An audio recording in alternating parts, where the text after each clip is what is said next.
Internet. Il a fait son interrogatoire. Après, il me dit, Angela, mais qu'est-ce qui se passe? Je lui ai dit, mais c'est ce qu'on vient de dire. Alors, dans la même période, le ministre a déclenché le paiement des bourses et j'ai demandé aux gens de revenir à des meilleurs salaires. Mais au préalable, j'avais un exposé parce que j'avais choisi comme mémoire la polygamie et modernité. J'ai fait un exposé et il y avait la veille à sa côté, donc c'était ciblé par la police. Ils voulaient savoir qui est cet homme. Raison pour laquelle, quand j'ai quitté, étant responsable des stagiaires, l'inspecteur de police me disait, c'est pas le monsieur qui avait fait l'exposé l'autre jour là-bas au centre de formation pédagogique, il dit effectivement c'est ce homme. Alors on a présenté un peu et on est parti. À l'examen de sortie, j'avais des couacs avec un de mes encadreurs du nom de Diallo qu'on avait surnommé Canticalère. Parce qu'en français tout le temps, il ne cessait de nous parler de James Baldwin, Canticalère pour ne citer que cela. Finalement, on l'a surnommé James Baldwin, Canticalère. Alors, quand il y a eu des couacs, il a promis mon échec. Malgré si j'ai échoué, je marcherai mieux. Voilà. Tellement que j'étais fier de moi. Hein? Et à l'examen de sortie, je suis sorti major de ma promotion. Et en son temps, quand vous êtes major, on vous affecte là où vous voulez.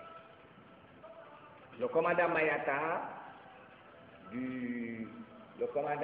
du camp tropical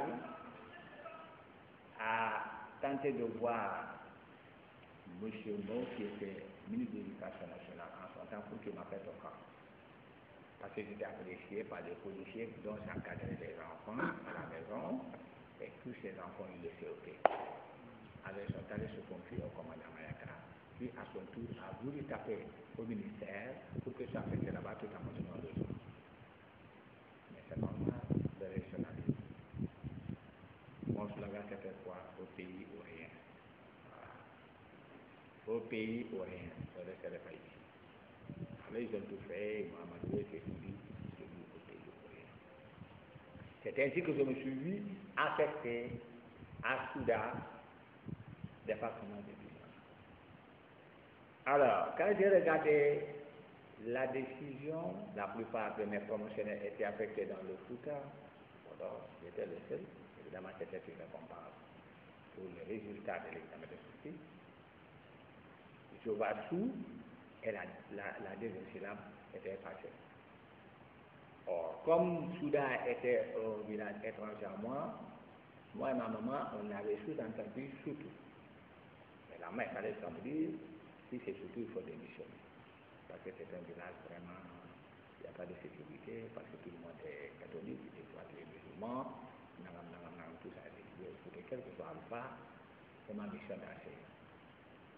Et après, on m'a envoyé, je suis allé, j'ai découvert qu'effectivement Souda se trouvait dans cette localité. Mais par ignorance, c'était mon poste.